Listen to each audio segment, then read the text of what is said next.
Hey everybody, what's up? Hang on.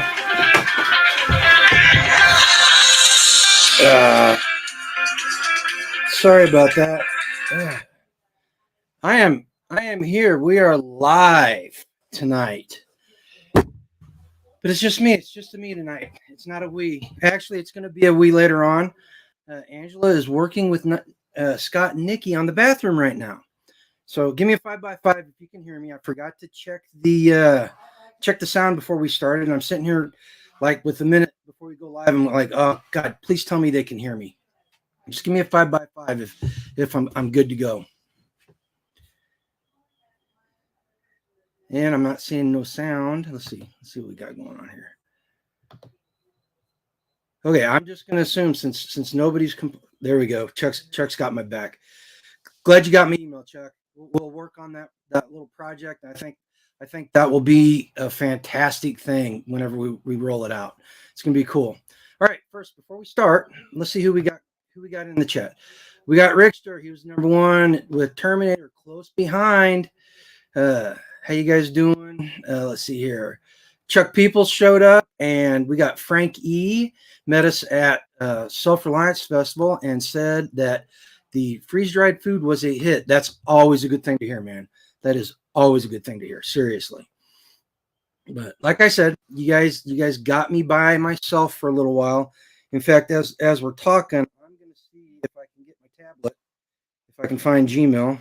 I know it's here someplace. If I get my Gmail up and running, or get my tablet up and running on StreamYard, then we're going to take a little trip a little bit later and go see what they're doing in the bathroom. There it is. Let's see here. Let's see what we got going on. So did everybody have a good week? We had a very good week. Let's see here. Hang on a second, guys.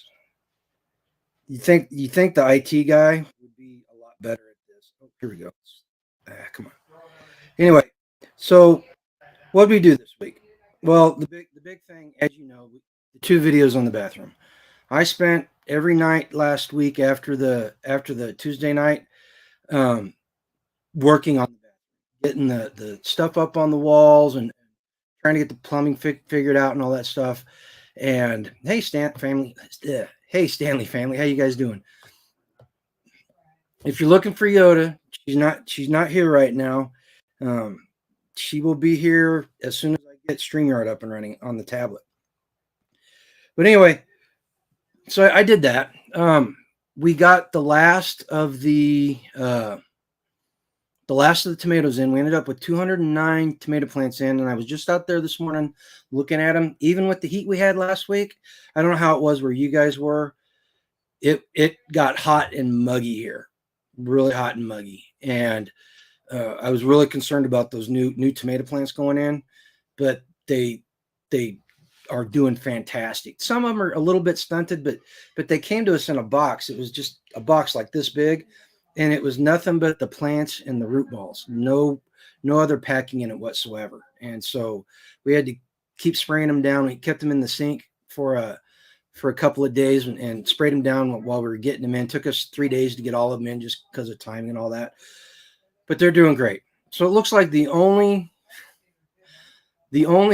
vegetables we're going to have from our spring planting so far is potatoes, tomatoes, squash, zucchini, and pumpkin. Those are the only ones. We didn't get any cucumbers in.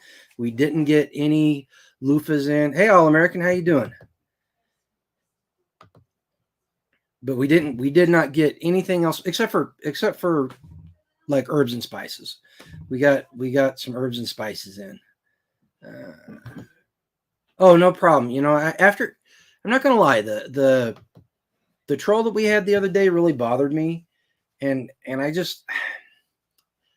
don't understand why people behave like that. And I'm hypocritical because I was kind of an ass when I was a teenager. So there's a little part of me that I understand it. I don't understand it completely, but there's a little part of me that inner child was like, well, you were like that too, man. But anyway, so the garden, that's the way the garden's looking. I made a video, about the tree trimming, and we got over 400 cuttings of pear, apple, and peach. And I sent about 75 of them home, probably a little bit more, with Darren and Patty, because Daniel, their son, came down on Saturday. He was here working while they were working on the bathroom. We were outside, but he's a trained arborist. Hey, Virginia, how you doing? But he's a trained arborist, and so we had him come down and trim up the trees. And if you don't know much about trees, we had a whole bunch of trees that had really low hanging limbs, just lots of limbs, and they were hard to mow around and just in the way. So by trimming them up, we trimmed them up so that I can walk underneath the pear trees now. I can walk underneath the pear trees without ducking my head. And what that's going to do is that's going to take all the energy that was going into those bottom limbs and all that fruit. And we did lose quite a few peaches, or I'm sorry, pears. But all that energy is going to go up the trunk and come out into those fruit that are on the top of that tree. So hopefully, come harvest time, we're going to have much bigger pears than we did last time. Because last time, an American pear will get, where is it? Right there. American pear will get about that big and about that big around. They're not as big as the ones you see in the store, but they're pretty decent size. The ones we had last year were only about 3/4 the size of what they should have been. And the same with the apples. We had the apple trees trimmed up. Can't walk underneath them, but I can drive the mower underneath them now, which is nice. And I was out there last night looking at the trees, and I could already tell a difference in the fruit. The fruit on the apple trees was like noticeably bigger and noticeably healthier after we got rid of some of those low hanging branches. So if you've got fruit trees, you might want to have somebody that knows what they're doing. If you're not familiar with them, take a look at them and see if they need to be trimmed up. And we're going to wait until this fall and winter after they go dormant, and have Daniel come back and have him climb the trees and top them, because the pear trees are like 60 feet tall, and there's no way that we can reach the top of those trees. So by topping them off, again, that's going to cause the energy to go into a smaller footprint, make better fruit for us. And then we've got a couple of apple trees that have a couple of limbs that are just going straight up in the air, and they're entirely too tall. We need to get them cut down and doing that. And then I'll have to get a video of this one. So the tree that was next to the chicken coop last year, you guys might see it if you go back and look at some of the videos that I do out around the chicken coop. You're going to see this blackened tree. Well, that was a great big oak tree. When it wasn't great big, it was a decent sized pin oak. And when the fire happened, it burned up one entire side, and I thought it was dead. I was going to cut it down, and Angela said, "No, let's wait and see what happens." And so we let it go, and as of right now, we've got growth on it, but it's only on the east side of the tree. The west side of the tree is completely dead.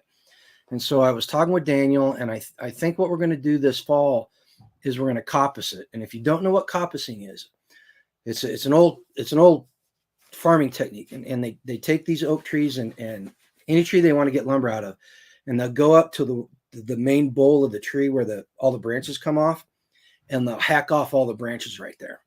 And what happens is you end up with new sprouts coming out. And if you've got a fast enough growing tree, you can harvest that new lumber about once every 5 or 6 years. And so we're thinking about trying to do that with the tree out there by the chicken coop, because it's a survivor, man. That one side is nothing but dried lumber right now, and it's still managed to throw up some good leaves and all that. And then while Daniel was here, we talked about, we've got a bunch of trees that our flock was too large last winter, and they ended up girdling every single tree. There's one pawpaw tree that's up against the fence line that was not girdled, but every other tree that's inside the pen itself and then out in that big paddock has been girdled. So we're going to end up having to cut every single one of them out. I'm trying to figure out what to do, because they need shade. They need shade back there, and there's enough trees along the edge of the fence row that they're getting shade in the morning and early afternoon, but late afternoon, it pounds down on them out there. So I've got to figure out how to plant some new trees. Oh, so Terminator says, doing good. Now the hot weather is gone. Lots of rain. My temperatures are sitting at 64 degrees Celsius. Man, that's nice and cool. That was the next subject, the topic. So we had a couple of really nice days, and tomorrow it's supposed to be up in the 90s with high humidity, which is pretty normal for Kansas weather around here. But we're getting places north of here and west of here are just getting hammered with the hot weather.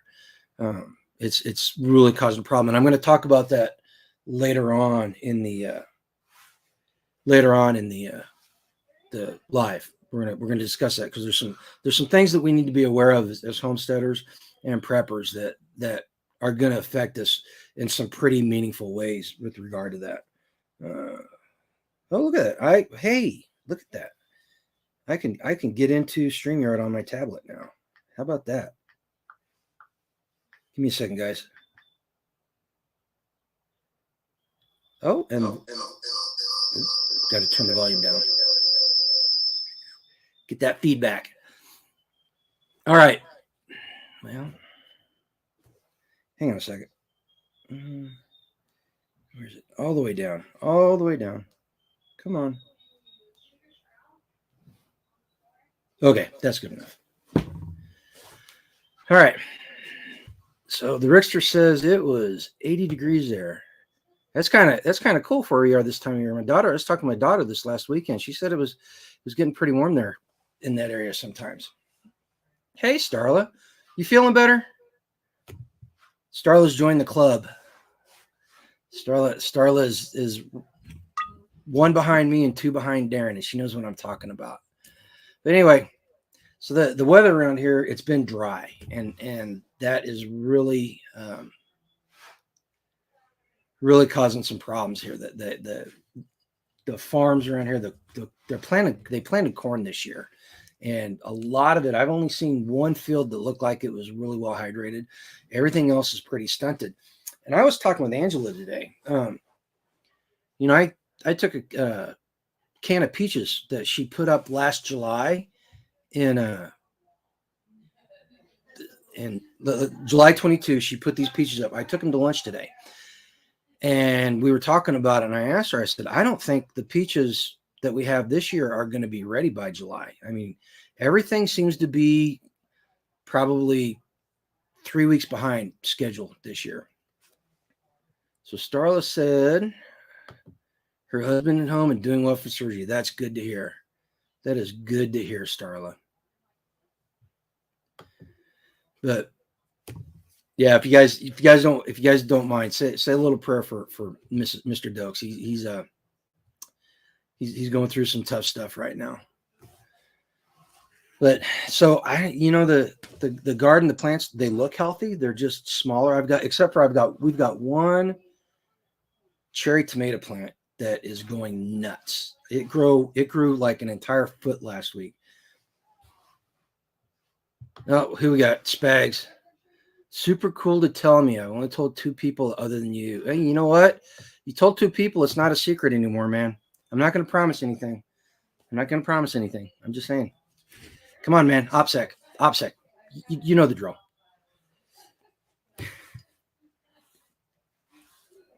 And yes, I am having a beer on the live. This is my Yingling, American owned. But anyway, so where were we? Oh, the weather and the plants. So hopefully we'll get some rain before the 4th of July, because the last thing we need out here in this part of the country. Yeah, I can only imagine what you're holding on to when you say that. But the last thing we need in this part of the country is dry, tinder situation with fireworks going on. Because the rednecks out here, they love their boom stuff. Hey, Beth Emily, we got somebody else in here. How you doing? Thanks for joining us. So let's see. I covered the bathroom. I covered the plants, the planting and stuff, what we did this weekend. Oh, something else happened this weekend. Oh, I know. we got another puppy.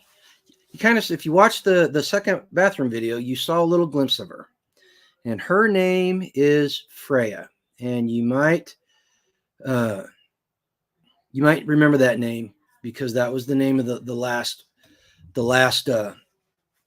border collie we had that unfortunately died in December or November. And Freya 2 is the same parents, different litter. And Freya 2 was born a week after Freya the first passed away.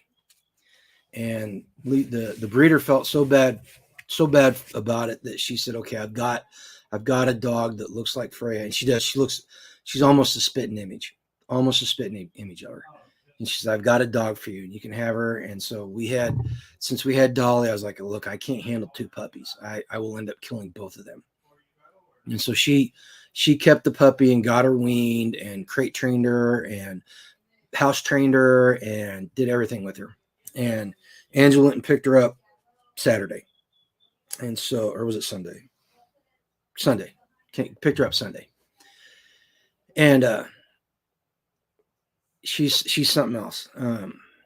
This is going to sound so stupid. I think God took the essence of what Freya was supposed to be and stuck her in this dog. Because she was out there last night and the night before, just going after the goats and sheep. She was letting them know every time they got too close to the fence, she was right out there barking at them, telling them to get away. And it was funny. Last night, one of the black and white twins, the bucks, turned around and kind of stepped towards the fence and kind of startled her. And so she kind of backed away from the fence, but her hackles went up and she went boom right back. Hey HG, how you doing tonight, man? The demigods of the live stream. Oh, I like that. I have to get a t-shirt that says that. No, I'm gonna get a t-shirt that says I'm nobody special is what I'm gonna do. And but anyway, so Freya is she's gonna work. She does not like sleeping in the kennel, and God, that first night, Angela, she woke me up. She was yelping so hard. And Angela said she just lost it. And she lost it last night when she tried to put her in the kennel. So she ended up coming in the bed, which is fine. I enjoy having a dog to snuggle with. And this little puppy, whenever Dolly comes up and tries snuggling with you, after a couple minutes, she ends up trying to chew on you. She just wants to play and she starts chewing on you. This one literally crawled up in the up against my side and rolled over on her back and let me scratch her belly. And both of us went to sleep like that all night long. And it was so nice to have it. And so Dolly is really good with the goats and sheep. She's going to be a good herd dog if I work with her properly. But she's a goof. Dolly is just a 100% goofball. She just enjoys having fun. Freya, on the other hand, if the last 2 or 3 days is any indication, she's going to be the serious one. She's going to be the one that runs herd on the goats and sheep, and Dolly will follow along with her. But Dolly is teaching her how to socialize with other dogs. Yeah, Beth Emily, right? It's nice, isn't it? It's been a while since we had a dog. There we go. I love snuggling my posts. Absolutely. Oh, you're special. At least that's what the doctor said, Rickster. Yep, I'm in one of those moods. Angela's not here to pick on, so I'm going to pick on you guys. But so it's nice. It's going to be nice. We're going to have two working dogs that are able to take care of the herd. And then,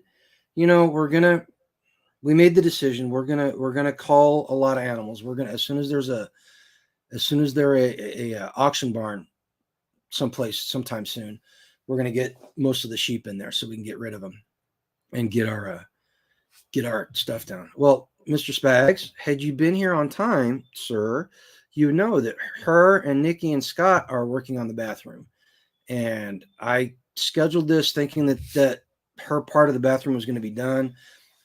Some things happened this weekend. They unfortunate incident with some mortar that sat too late or sat too long, So they had to spend extra time fixing that. So they're working on the bathroom. I've got the thing, the tablet. So we're going to go on a little road trip here in a little bit and see how they're doing and just be a pain in their butts, basically.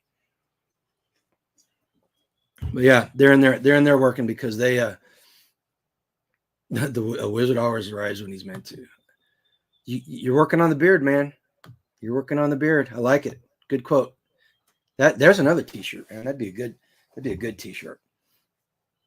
But so they're trying to get that stuff done because as soon as they're done and the grout on the floors dry, Angela painted the wall yesterday. First coat, there's a lot of work that needs to be done on it. But once the grout on the floor's done and it's all taken care of, I can move all the hardware in there and I can start running the plumbing. So tomorrow night, in fact, when we're done with this podcast or this live stream, I'm going to go out and crawl underneath the house and start working on the plumbing. I got the last parts I need to start working on it. I was supposed to do it yesterday, but I was missing a couple parts I need. So she went and got them today. Oh, and Mr. Spags, copper. Yes, I have. I will have it ready for you on the 1st. So if you make it up here for the thing on the 1st, I'm gonna have some copper for you, and I think you'll be extremely happy about it. Well, Starla, I am. Oh, that's Skane's girl or Tiger. Hey, Tiger. Starla, I am tired. In fact, Sunday, I couldn't tell if I was exhausted or was my heart acting up again. And about 2:30, I just called it quits. And I was like, I can't. That's why you guys got the bathroom video on Sunday or yesterday morning, because I had to put a lid on it and just take a break. I was really concerned. And yesterday I woke up and I still couldn't tell if it was my heart or I was exhausted. And the problem is anytime I get really exhausted, it feels like I did when I was having a heart attack. I feel a lot better today. I'm still extremely tired. I got like 8 hours of sleep last night, which is very unusual for me.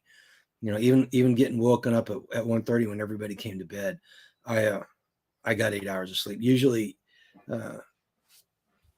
whenever I get woken up at like 2 o'clock, 3 o'clock, I'm up all night. Yeah. Tiger, we decided a couple weeks ago that during the summer, we're going to kick it forward a half an hour.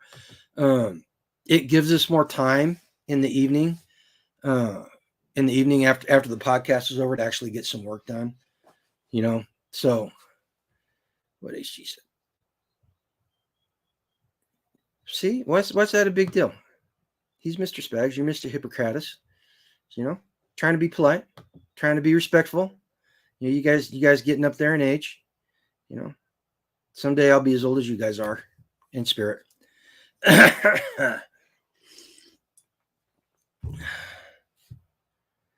Let's see. What's this? Do I need to move to your area and do a weekly? No, absolutely not. Not that I don't want you in the area, Chuck. It's just I don't like hospitals. In fact, that's probably why I had my first and second heart attack. Actually, the second heart attack, I was extremely lucky I was at the hospital because I was literally in physical or cardiac rehab whenever they figured out that I needed to go to the doctor to have my heart looked at. And it sucked because you had to do 40 cardiac rehab sessions, and I was on session 38, and that was a Friday. And the next Monday I had my second stent put in and had to go back on the following Thursday and start with cardiac rehab session number 1. And I got about halfway through that, and I was finally like, forget this, man. It's costing me money, and it's taking away time from the homestead, and I do just as much cardiac stuff at home as I do at the hospital. What's this? I need to take so I can meet you in Yoda. Hey, I plan on living to a ripe old age of whenever. I haven't decided when it's time to go yet. Chuck says he has his own cardiac, no hospital. I can do. Hey, that's pretty cool. That's a from a prepper standpoint. That's a pretty useful asset to have in your community, Chuck. Seriously, I can imagine because if something happens and the infrastructure goes away, how many people are going to be out there? I'm dreading a complete collapse because I'm on these heart pills, and they actually, the pharmaceutical stuff in my case actually does work. I got rid of the metoprolol, which, folks, if they ever try to put you on metoprolol, don't do it. I'm not a doctor. This is not medical advice. You should go talk to your doctor, but don't do it. Oh no, not scotch, bourbon and bacon grease. This is probably why I had my first two heart attacks too. But bourbon is nothing but happiness and sunshine held together by water. That's all bourbon is. Why would you want happiness and sunshine? Who doesn't want that? And bacon grease, if God didn't love us, he would not have invented bacon grease, right? It says that someplace, at the risk of sounding blasphemous, it says that someplace in the Bible. I'm positive of it. All right. Look at Chuck is his own little cardiac care facility, man. That's cool. Chuck and I are trying to figure out a time where we can do a live stream together someplace. And hopefully it'll be sometime soon. I told him though, man, it's got to be after the week of the 4th, because from tonight until the Friday after the 4th, man, we are so busy it's not even funny.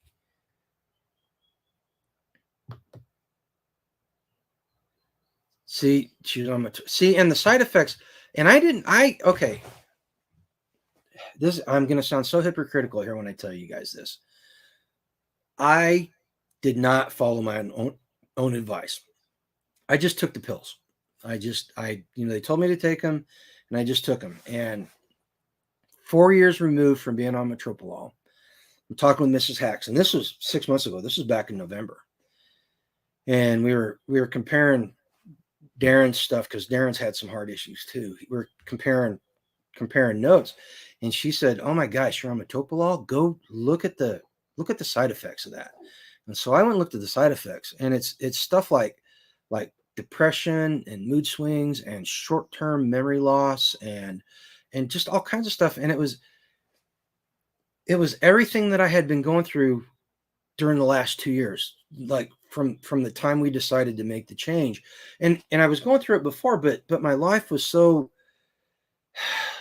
uneventful is not the right word for it. It's not uneventful. There wasn't a lot of stress in my life. We were in a really good place, and there just wasn't a lot of stress. So all these symptoms, I didn't recognize them, and I didn't see them. I just thought it was part of growing old, right? And so I started looking at it, and I was like, oh my gosh, quit taking it immediately. And within about 3 weeks, Angela said that she noticed a appreciable improvement in all aspects of my life. I was much more even-tempered. I wasn't as depressed as much. I was remembering things. Hey, Pat, how you doing? So I'm a big advocate of reading the side effects thing, the what do they call them, precaution things, or whatever it's called. I'm a big advocate of reading that stuff now. And I did the other stuff I'm on, and none of the side effects look too terribly bad. If I could get off them completely, I would, but I know right now they're helping me, and I'm working on finding alternatives. So like the metoprolol is a beta blocker, and the beta blocker helps keep your heart in rhythm.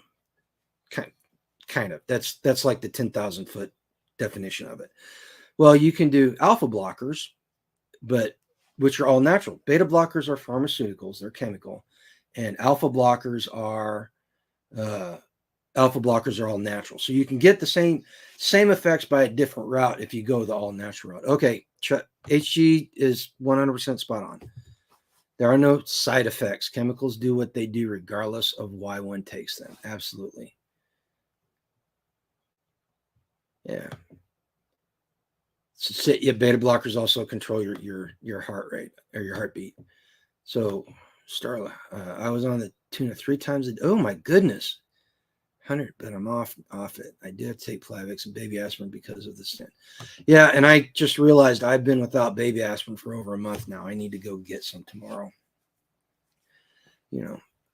But so like I said, I'm not a doctor. Do not take anything I'm saying as medical advice. I'm just a guy with an opinion. All right. And you go talk to the doctor and you make the decision yourself, but don't listen solely to the doctor, because the doctor is going to put you on something, whether it's metoprolol or something else. They're going to put you on it, and that's going to be the answer. So you need to go out and do your own research. And that was like Darren. If did you guys watch the interview that Tag did with Darren Blackwell, the boy in 1 in 7 billion? He said a doctor tried putting him on drugs, and he went and looked at the I'm going to call them side effects, HG, the effects page. 32 listed side effects, and one of the side effects was a cardiac arrest, and he was like susceptible. There's like a 1 in 100 chance that you're going to have some sort of cardiac incident if you took this pill. And at that point in time, he was still recovering. And it would have killed him, And it's just like my wellness doctor told me flat out. He said with my heart condition, my cardiac stuff, had I taken the pokey poke back in the day, chances are I'd be one of those died suddenly people, So I'm very, very wary of that stuff now. Yeah, see, and this is stuff we got to prepare for, and unfortunately there's a large swath of the population, I don't know if I would survive without it or not. At this point, I don't know. I know my diet would change, and that would definitely help, but I honestly don't know. Okay, here's some. Tell your doctor what you want, not what he may dictate to you. Do your own research. Remember, the doctor works for you. Amen. They are very controlled by big pharma. Oh, that was one of the, when I worked at the hospital. Oh my gosh, that was something else to see. Those pharmaceutical reps had those doctors wrapped around their fingers, and you could always tell. Being an IT guy, I was always in and out of the clinics. So I saw the inner workings. I saw what was going on behind the scenes, and I heard the conversations. That patients don't get to hear. And the thing that always amazed me was every time a pharmaceutical rep would come in, they'd sit down with these doctors, and immediately this was the thing that they were prescribing to their patients. And the nursing staff, to their credit, where I worked, was not very happy about this. All right. So just take what Chuck said to heart. They are controlled by big pharma, and they're also controlled by the government. The government tells them how they will and will not behave, period. I don't care what you say. And if you live through 2020 and 2021 and you don't believe that, then you were not paying attention. So that's my patient advocacy right there. That's what I'm doing for patient advocacy tonight.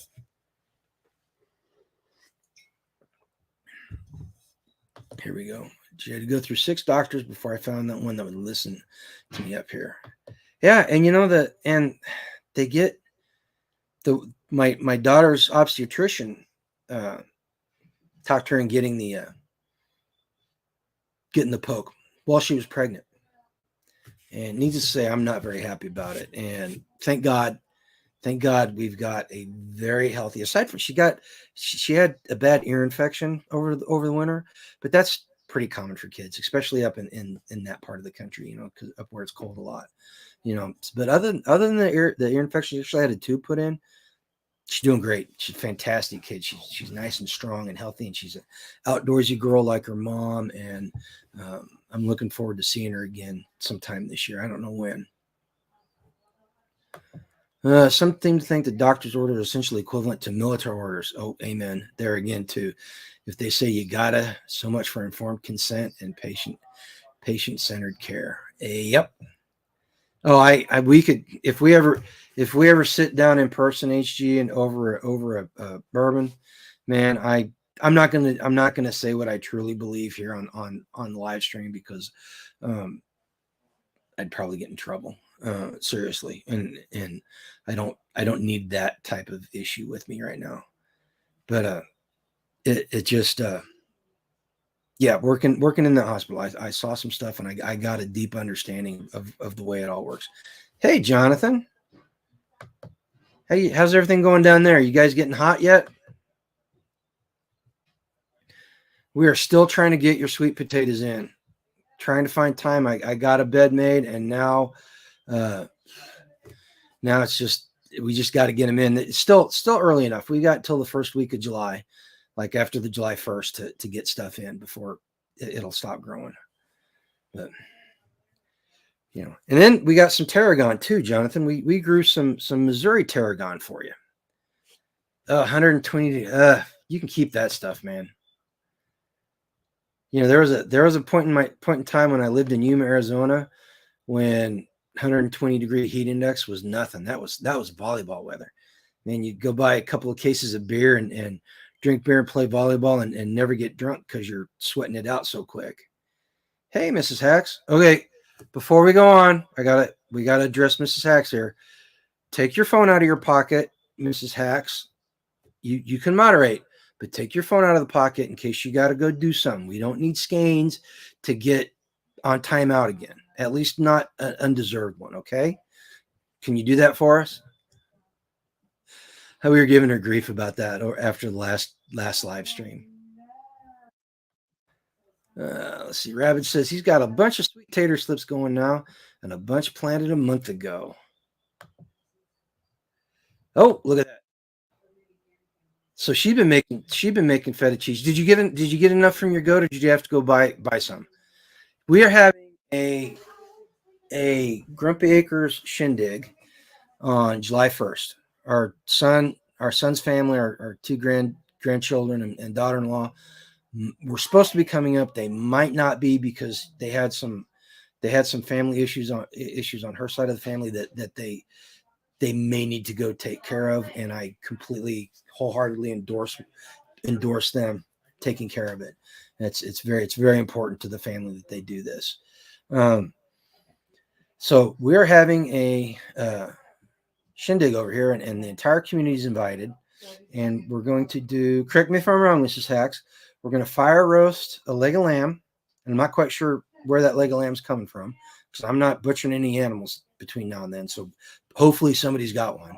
Mrs. Hacks is making feta cheese, and it's going to be a great big Greek celebration. We're going to have gyros and all kinds of good eats, and then we're going to take, and remember, I don't know if you guys remember me telling you about Prepper Jerry, the gentleman that passed away, the old timer that passed away, and we ended up getting a bunch of his stuff. We still got an entire room full of his stuff, so we're going to pull all that stuff out that I'm not going to lie, I went through and kept the best stuff for myself, because all the work I did, I kind of was like, yeah, I'm taking this. There's a couple things in there that were pretty good, pretty neat. But there's still a ton of good stuff in there. Apparently the lamb's from us, and also the tzatziki sauce. Well, that's good. That'll free up some space in the freezer for that stupid cow that we're getting. But we're going to pull all that stuff out of that room, and we're going to lay it out in the yard.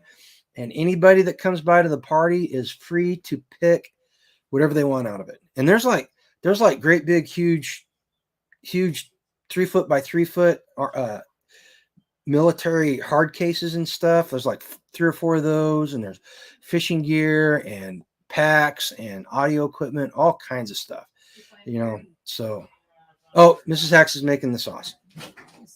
Oh, somebody's sticking their head in here. What's wrong? Pliers. We got to take the door. Take what door off? The bathroom door. We may have to take the other door off too. Go ahead. Just pull the pins. We need pliers to do that. No, you need a flathead and a hammer. No, take the flathead and hammer and pop the pins out. The large flathead? Yeah, the large flathead, which is on the cart. Where's the hammer? There's one right there inside the door, and I've got one in here if you need one. Yeah, hand me that one in there so we don't have to stumble over stuff. And then I'll get him the large. Look at this. I am the glue that holds it all together around here. You are not the glue. Even when they're working, Okay, I am the glue that holds. They would not have figured out that door had it not been for me. Hey, Rosie, how you doing? He didn't need your help. He doesn't need my help? Got it. Okay, good. See, I trust you. You left the dog in here. Here, Dolly. She's crawling. Hey, Okay, you got her. hey, say hi to everybody. Say hi to everybody. Ooh, look at that. Those fluffy ears. You want to go? Go out there with Mama. Okay, hang on a second, guys. Go with Mama. Outside. Now she's getting yelled at. Oh, Eagle Over Texas showed up, and RN's here, and Dorothy Holloway. We got a whole bunch of people piling in. Yeah, you guys are not you guys are late, but it's not your fault. We start at 6:30 now during the summer because it gives us more time on the back end to do some work. Okay. Glad missed you all. Had to work at a local hospital. I was shocked when I took out, especially. Oh, absolutely.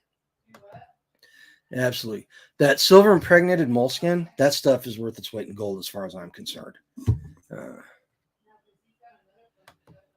Spags, you still on here? You want to answer the question for Rosie on when the next Midwest Preparedness Festival is? If I'm not mistaken, it is the first week in October. We were going to do it in the last week of September, but the stupid Boy Scouts booked every Friday in the month of September. First week. Skane says it's first week of October.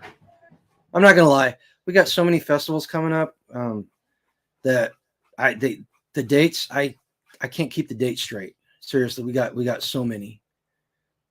Yeah, it's the weekend before SRF. Yep.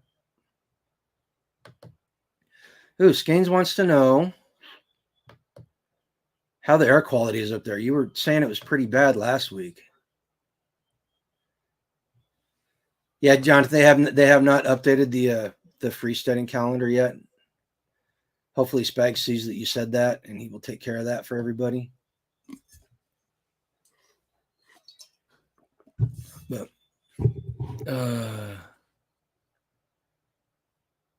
are we really? Are you gonna be in Hannibal too? Are you gonna be able to make Hannibal the second weekend in August? Uh-oh. We're jumping around. The stuff is going back and forth. I butchered my first 3 rabbits on Sunday. I did 3 by myself. Good for you. Good for you. That is awesome. It's kind of hard. It's kind of hard at first, but eventually they just become, once you dispatch them, they just become meat to process. And that's, you got to think of it like that. But okay. So what do we got going on here? Let's do this. Let me get back in here. Cancel. Okay, so I'm going to, I'm going to add myself to the stream. Oh.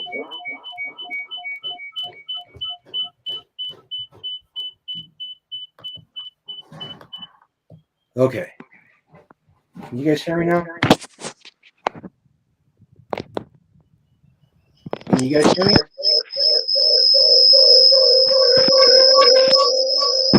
Ooh, that's terrible.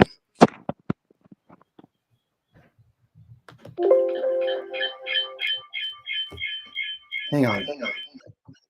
Okay, that's not going to work. That's not going to work. I got to figure out how to get the echo off there. Here. Well, and the thing is, I got the volume turned down on both of them. And I can still hear myself. Bear with me, guys.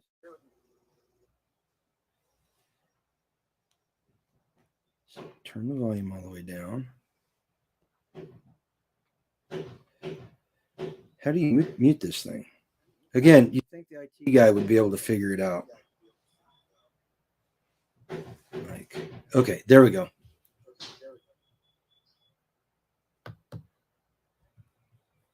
All right, can you guys hear me now? I can still hear myself talking. You know what? We're not going to do this. Grumpy Acres, get off my stream. Oh.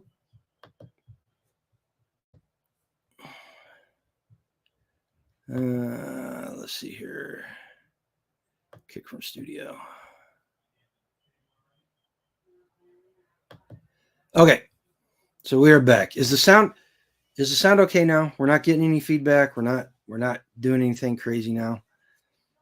So just move away. Rickster says just move away. I will give that a try. Probably. Hey Deborah. Probably should have given it a try before I started.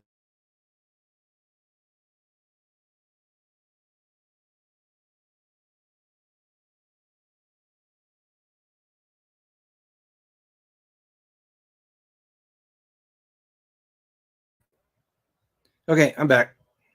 I hope I'm back. There we go. Got my new solar. Oh, finally. That's great, Rabbit. That is awesome. That is awesome. Oh, you guys don't love me, do you? You like the YouTubes more than you like Grumpy. You wish Yoda was here. That's what the problem is. That's only half the people like me there. Spags. Everybody else likes Yoda.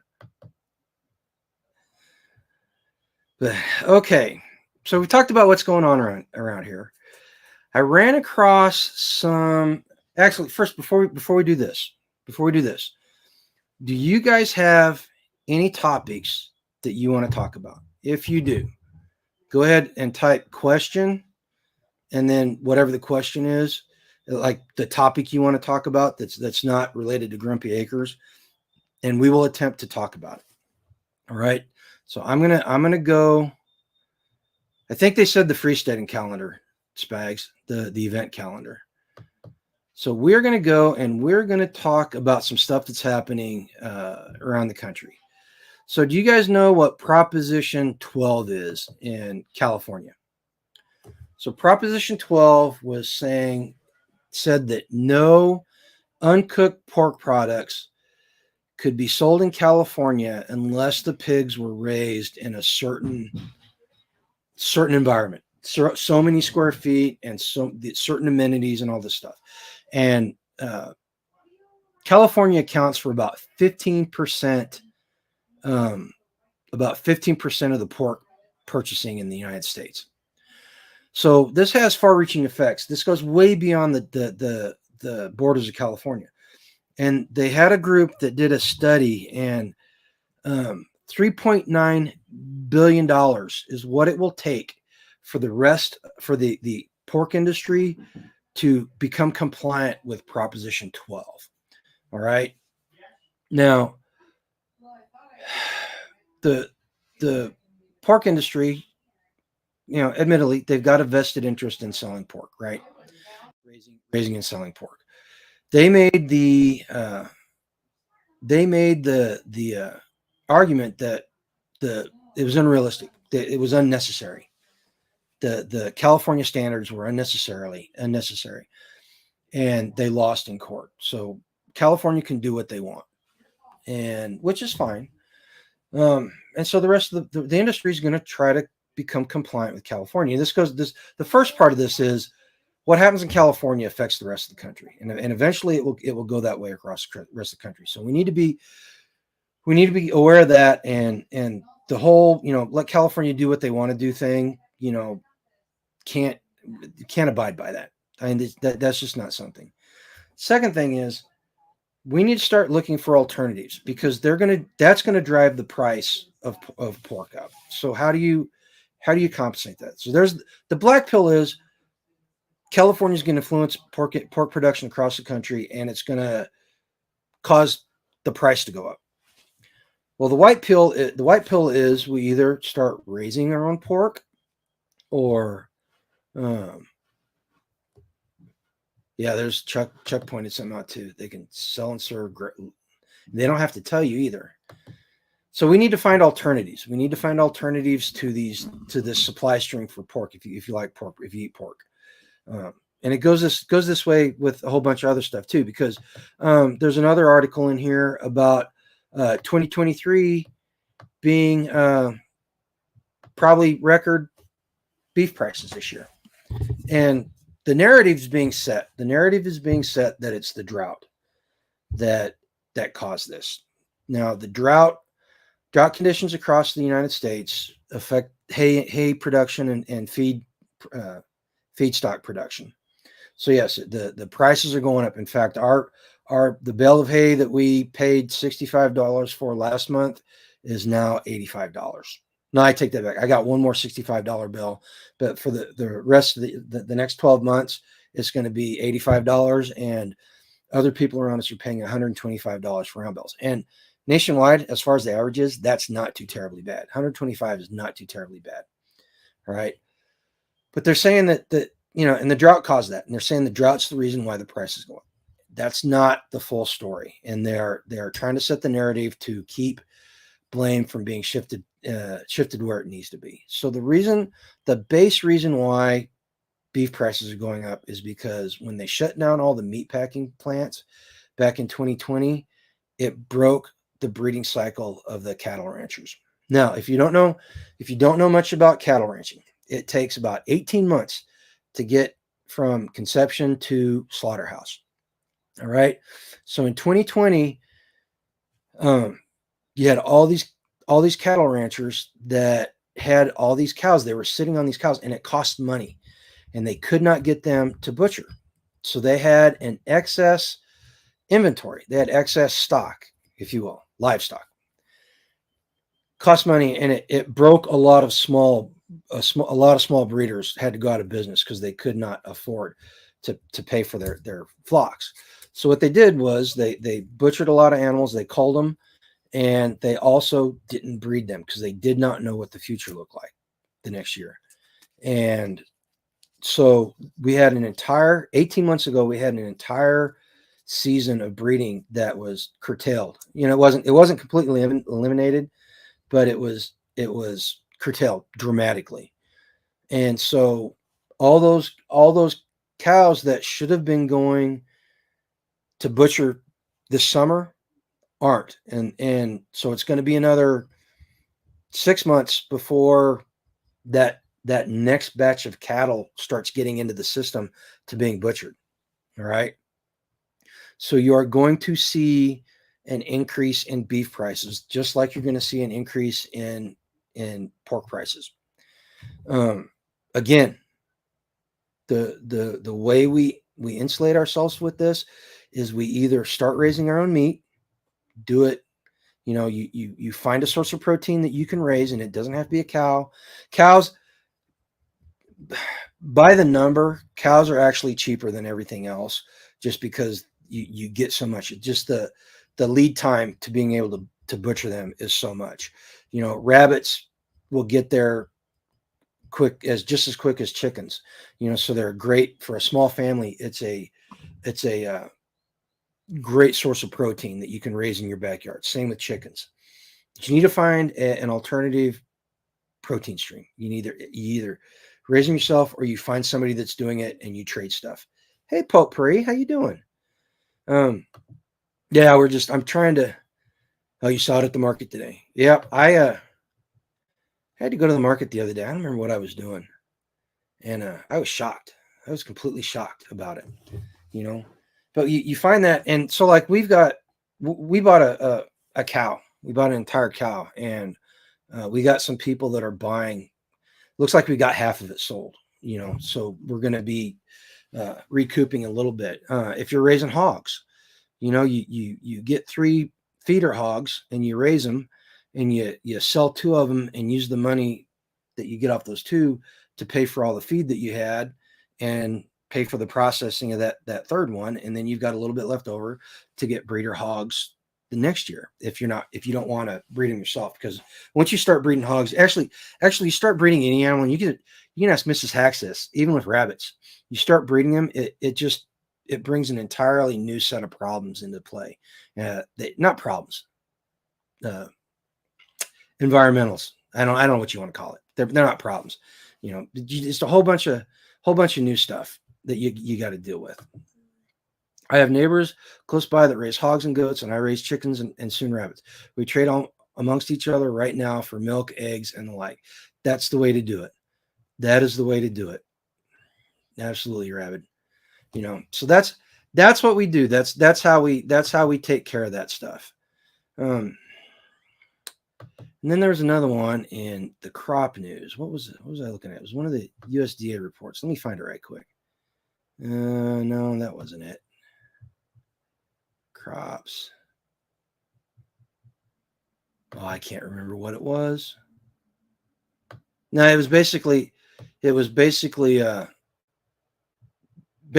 the drought and how it was affecting everybody. Ooh, that doesn't even sound good. So that's where it is. That's where it is with that. Know that you probably are going to get some drought conditions. They're talking the upper Midwest and the deep South is gonna get hit pretty hard the next week or so. It doesn't look like we're going to get any rain around here anytime soon either. Oh, see, Mrs. Hacks and I were talking about that this weekend. Here's what you do. This is you probably already know this, Rabbit. But I'm going to share it with everybody. Go find 2-liter bottles and get 2-liter bottles and frozen peaches, and you freeze the 2-liter bottles and you take them and put them in the pen with the animals, and they will lay against them and keep cool. We had a great big Flemish giant, JJ, who I'd stick that 2-liter in it, and he would literally lay down and stick his chin on the round end of the 2-liter, and he would just sit there right on top of the bottle, keeping cool. And then the frozen peaches, they will gnaw on the peaches in its tasty ice cube form. Okay, Starla, which thing were you talking about him saying? Because I kind of, not gonna lie, I don't pay a lot of attention to him, just because the last name. Not gonna lie, the last name, but so yeah, that's the last thing we need. The last thing that we need is more political dynasty in this country. And so I am vehemently, just on that standard alone, vehemently against a lot of people in politics now. Mrs. Hacks is doing frozen watermelon. Actually, that's a good idea too, because you could eat the meat out of the watermelon and then freeze the rinds and give them to them. They love. At least our rabbits used to really love watermelon rinds. Oh, see, Rabbit and I are thinking along the same lines. Yeah, and unfortunately, we're getting to the political season again, and well, actually, it seems like it never ends, does it? It's going to get worse. It's going to get worse, and so we just got to learn to deal with it. And my advice in that area is turn the news off and try not to pay too much to social media. Pay attention to this social media, because this social media is pretty pertinent and relevant to basically everything in your life, and you're much better off for being here. And I'm also modest too. Just ask me. But no, in all seriousness, you're going to drive yourself nuts if you try to follow it all. Oh, here we go.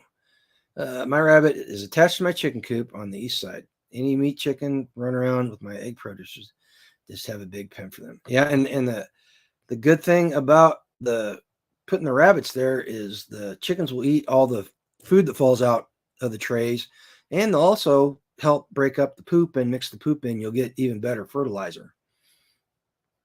And if you got a portable, this is something I never did this. We had somebody at the old place we used to live. He had a hoop house And in the wintertime, he would move his chickens into the hoop house, and he would put the roost on one end of the hoop house. And come springtime, he'd move the chickens out to the chicken tractor, and he would plant his tomatoes right there where the chickens were roosting. And he had some of the biggest tomatoes I've ever seen. Seriously. It was amazing. Yep, meat birds are ready in 6 to 8 weeks. The Cornish cross is supposed to be, if they're fed properly, is supposed to be ready at 8 to 10 weeks. And the American Bressy, which is the one that our group is trying to, we're trying to get a sustainable breeding stock going on between several different farms. The American Bressies are heritage, where the Cornish cross are hybrids, which means that they don't breed very well. The Bressies are heritage, and they get to be probably about, I think Hack said they'll get to be about half a pound less in the same amount of time as the Cornish cross. So we're that's why we're trying to do. You hear us talking about the Bressies. That's the reason why. It's because we're trying to get sustainability going on around here, and we ended up with 6 of them hatching, and we ended up with like 4 roosters out of the batch. So we're gonna have 4 meat birds at least, and then all these other all these other chicks that we've hatched have been mostly hens. So we're doing pretty good there. I like the breast meat that Cornish cross get. Yep. Well, you should look into these American Bressies, because if you can get something sustainable going on, because you're always gonna have to find a breeder that's making Cornish crosses, unless you take on that entire breeding process, which is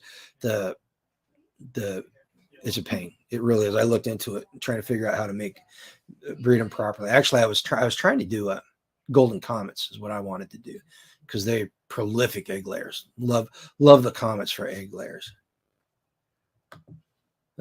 Stover Hatchery. I know where Stover Hatchery is. You just go right by there. There used to be a winery down there not too far from Stover that we used to hit. They made the best fruit wine. Buffalo Creek Winery. Guy went to France and learned how to make wine. He made this apple wine that was just off the charts good, award winning, and it was awesome. They were right above one of the Buffalo Creek arm of the Ozark Lake, and they had this great big deck that sat on top of this cliff, and it was like 120 feet above the lake. And they'd come out and you do wine tasting and fruit and cheese platters. Oh, it was phenomenal. It was a great place to go. Coming back from the lake on a weekend, on a Sunday afternoon, we'd stop by and get some wine and have some cheese and fruit. Unfortunately, they closed. They closed up.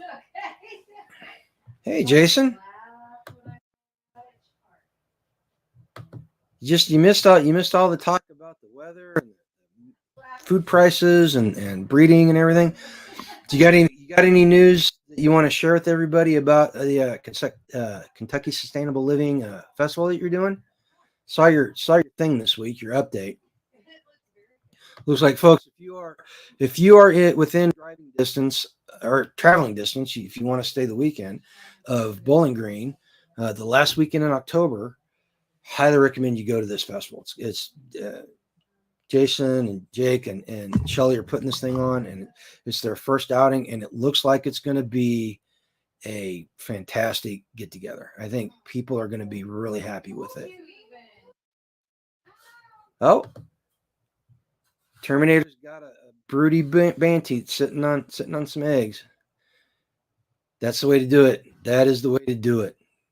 And that's what we're still going to use the incubators a little bit, but we're trying to get away from them. This is going to be the last summer we use them as much as we did. Oh, look at that. Look at that, Rickster. You guys are almost neighbors.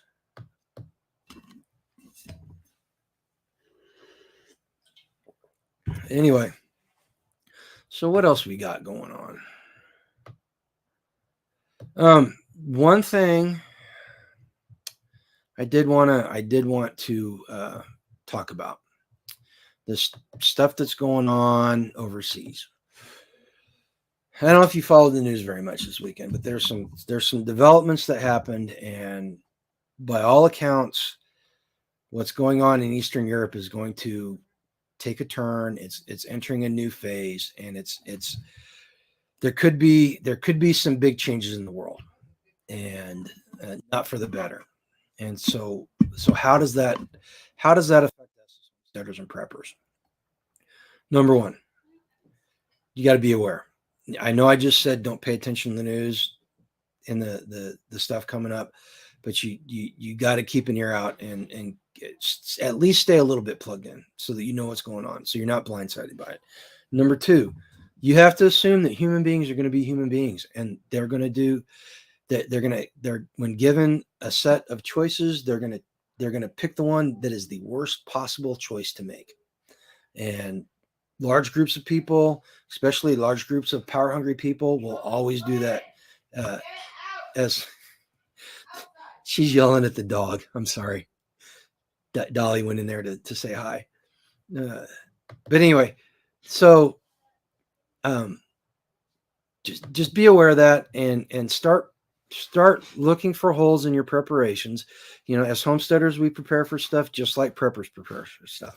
Just it's a different place on the spectrum. I'm doing a video about that whole spectrum, the prepper homesteading spectrum, and it should be a very I think it's an interesting topic, just because we're living on it. So figure out where your holes are, figure out where you are and where you need to be. Look at 1 month, 3 months, 6 months, a year, and those are your milestones. Where do I need to be in 1 month? Where do I need to be in 3 months? Where do I need to be in 6 months? Where do I need to be in a year? And just do the best you can to get there. And chances are you're not going to do it. If you're like me, you're going to be overly ambitious. You're going to try to do too much, and you're going to frustrate yourself. Don't do that to yourself. Make some realistic plans, and doing all that. See, Rabbit says he's upgrading in a lot of areas, and that's what we need to do. That's one of these, that the second bathroom is an important step in that direction. It's going to give us the ability to host more people. Not just for parties and stuff, but like on a long-term basis. Because once the bathroom's done, the next one is the next one's the second bedroom, right? Skane says she feels like Swiss cheese. You know what? And if you don't feel like that, then you're not thinking critically, seriously, because nobody is as ready as they think they are. I'm just telling you right now, either physically or mentally. Let's see, anyone who's ever said I live in world changing events, they get to find out. Absolutely. This whole living in history, when I was younger and I was in the military, it was cool because I was with a group of guys that had big guns and lots of power. And now that I'm 56 years old, sitting here with 2 stints in my heart in a homestead that's half built, it's not very cool, man. I don't that whole may you live in interesting times. That's a curse, man. I don't care what anybody says. Oh, Rickster says in 3 months he should be moved to his homestead. Got to post some pictures, man. You got to let everybody know how you're doing. Share your experience with it. Speaking of being mentally prepared, come Thursday at 7 p.m. Hang on a second. Let me check. Yeah, 7 p.m. Central. I'm going to have a talk with Brian Duff from Mind for Survival. And if you don't know who Brian is, he's a long time name in the prepper community. Him and Dale Goodwin and Lisa Goodwin have been doing podcasts and YouTube things for guys. They're some of the first ones I ever listened to on podcast.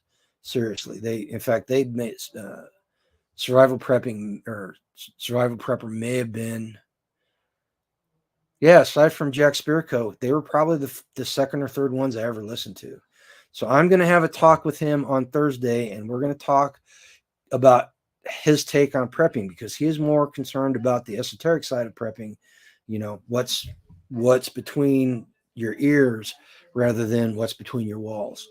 So it's should be a very interesting talk. He's very well spoken and he's got lots of experience, and he will bring a very unique view to the way things are. Oh, here we go. I have a video rant coming out about medical preparedness mindset. Your video a few weeks ago inspired it. Well, thank you very much. I've been called a lot of things in my life, but not inspirational. At least not very often. Somebody else said I was inspirational. Oh, Ladybird sings said I was inspirational. I was like, that's just it's still an uncomfortable thing for me, and Yoda too. Because we're just when I joke about being not being anybody special, I'm only half joking because really I'm the product of the people I surround myself with, and I would not be sitting here having this conversation with you, talking about the things that we talk about, if it weren't for the people that I surrounded myself with, and I wouldn't be doing that. There's no way I could have done this house the way I have, and not only having hands come over and help, like Nikki and Scott are here helping, just having the know-how to redo this office by myself. Darren helped me with electricity because I'd rather have somebody else get shocked than me get shocked. I don't like dealing with electricity, so I'm willing to pay people to do it for me. But I can do it. I just rather not. All right, and I'm at a point in my life where I can afford to. Yeah, and so it's I'm glad that I'm an inspiration to some people, but don't think it's me. It's everybody else. Oh, what's Rosie? Rosie says something. Apparently she's sad about it because she's shouting. I'll be doing the trifecta events: SRF, MMP, and Kentucky Sustainable Living. Awesome. We're gonna get to get some Rosie time. That's always, if you guys haven't got to talk with Rosie, you need to if you go if you go to any of those festivals, you need to stop and talk to her because she's a very interesting person, and you got to try her stuff, her sweets. And man, she makes some really good keto treats, and she did you ever get your cart made, Rosie? She was working on design for a cart that she could take to these festivals and sell her stuff out of the cart. Well, thank you very much again. Yeah, I'll let the guy with the defibrillator get shot. Well, now you put it that way, it doesn't sound very nice, does it? Yeah, but the difference, Mrs. Hacks, is Darren knows what he's doing, and he's not going to get shocked as often as I get shocked. Seriously. Let's see here. Let's see. Once you get to homesteading point, you understand a lot more about our ancestors and why we are here. Make them proud. Absolutely. And that's in my prepper homesteading spectrum video. That's something I'm going to talk about too. Maybe a bit of a glum thought bouncing off your phrase. For every one person that lived in interesting times, there are those who didn't survive those interesting times. Well, absolutely. There's more people didn't survive it than did, and quite frankly, I like living past the age of 35 and having all my teeth and air conditioner and ice cubes and bananas. In fact, I'm going to miss bananas whenever the end of the world comes. Like I said last week, I've got a countertop ice cube maker and a solar generator. So I'm going to make sure that I've got ice at the end of the world. Did Yoda pop on here? Oh, after Yoda, everybody wants to meet Yoda. She made a video. You guys, she finally made a video. I was editing it today, and I've got one more part I got to put on the end of it, and I'm going to finish it tomorrow, and I got to figure out when I'm going to post it. Because we've got this live, and then we've got the live on Thursday, and I don't want to post it back to back to one of those because I want her to have an entire 24-hour cycle where her video is the only thing out there. I think you guys are really going to like it. If I remember correctly, she posted the ingredient. Well, let's go. Tell you what, let's go to our community page. Go to community. And yes, she did. She posted the ingredient list for the dish that she made. See, you said this. Oh, hang on. You said that last week. How the heck do you get them? How'd you get them through the winter? Because our lemon tree barely survived. I've got 6 dozen in the front. You know what? That's awesome. That is, freeze drying is by far the best way to do it. And if you guys don't have a freeze dryer, here's my suggestion. And I'm not saying this just because I'm trying to pimp stuff that we sell. We sell freeze dried eggs. We sell 1 pound bags, which comes up to be about 120 eggs, and they are $50 each, if I remember correctly. $60 maybe. I don't know. Go look on our store, and in person the price may change. May drop a little bit. I don't know. Yoda and I need to discuss that. But if you know somebody that's got a freeze dryer and you've got chickens and you don't have a freeze dryer, go make a deal with them. Trade them eggs, have them freeze dry eggs, and they keep, so like we've got a large, and our deal is we keep 2 trays and you keep 3 trays. And it's a pretty decent trade-off because of electricity and the packaging and stuff. It's a great way to do it. Lasts way longer than water glassing, takes up way less space than water glassing. Dehydrated eggs you still have to keep in the refrigerator if you want them to last. I had dehydrated eggs that I did that lasted 2 years in the refrigerator. They were not as good as when we put them in. Unlike the freeze-dried eggs, which a year down the road, 2 years down the road, they're just the same as they were whenever you went in. But go find somebody at the freeze dryer and work out a deal with them if you can. Let's see here. Can everyone actually ever be 100% prepared? Nuke family? No, you cannot be. No, absolutely. You cannot. No one will ever be 100% prepared, except maybe spiritually. But the key there is to, I did a video about a year ago of probability of possibilities, risk analysis. The key is to go do a full risk analysis of what you're facing. Prioritize what you think you may come in contact with as far as situations, and prepare for those. Because I'm telling you right now, so just, you may have heard me talk about this before.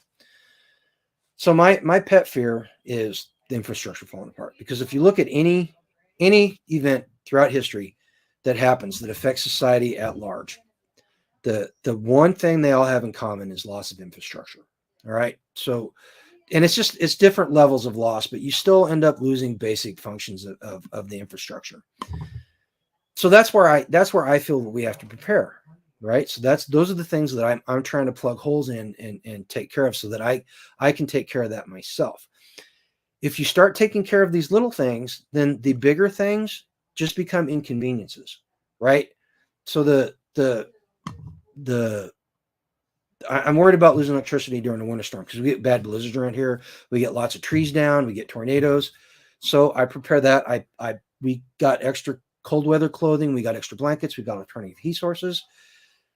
If a blizzard rolls through, I'm fine through the winter. If the grid goes down, I'm still pretty fine. As far as heating and stuff goes, I'm still pretty good about it. I've got hand saws that I can cut wood with. I can split wood. We can close stuff up so that we don't have to heat the entire house. But so do that security analysis or the threat analysis. Figure out what's likely, what's probable, and what's possible, and just plan accordingly.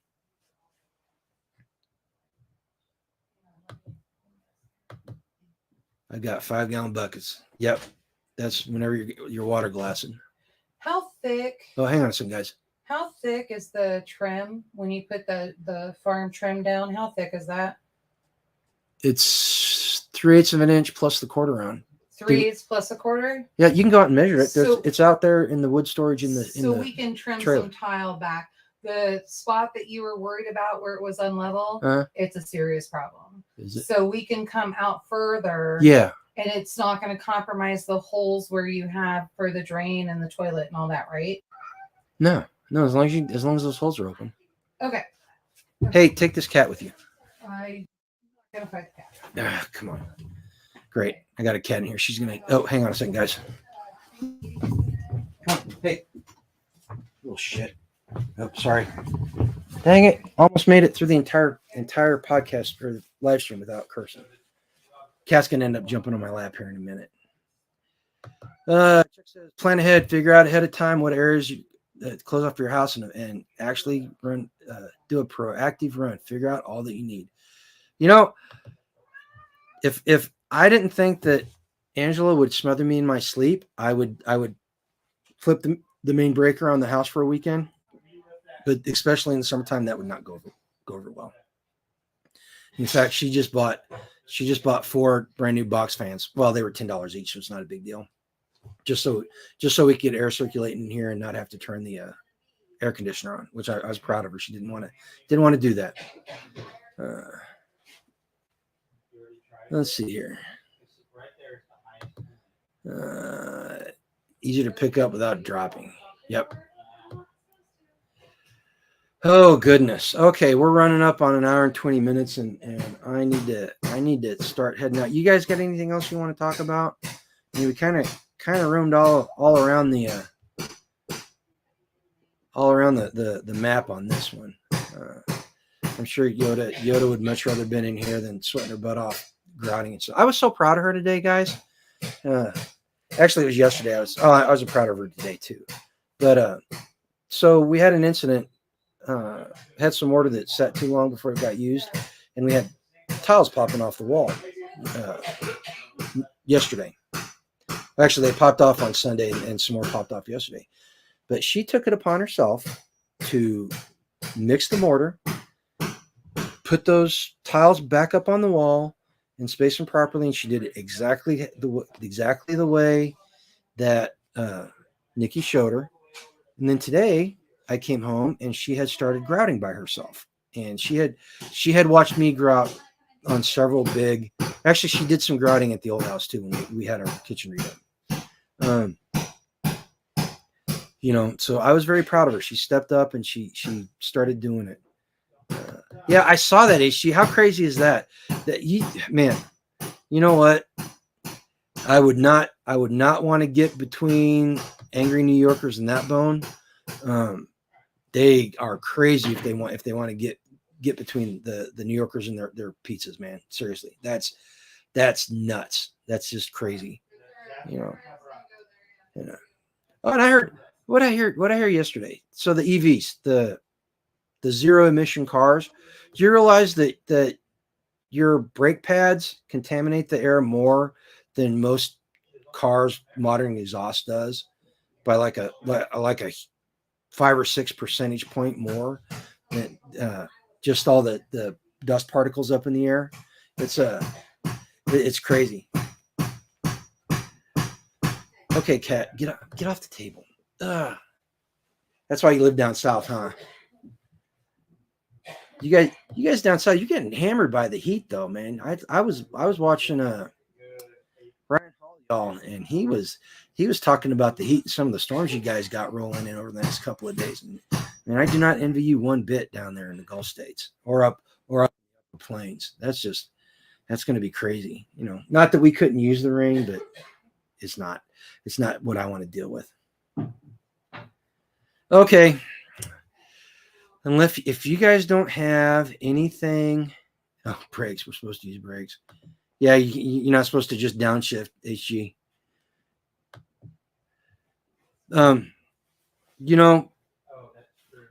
Be there Thursday. Be here on the channel Thursday. That talk with Brian Duff is going to be very, very interesting, I think.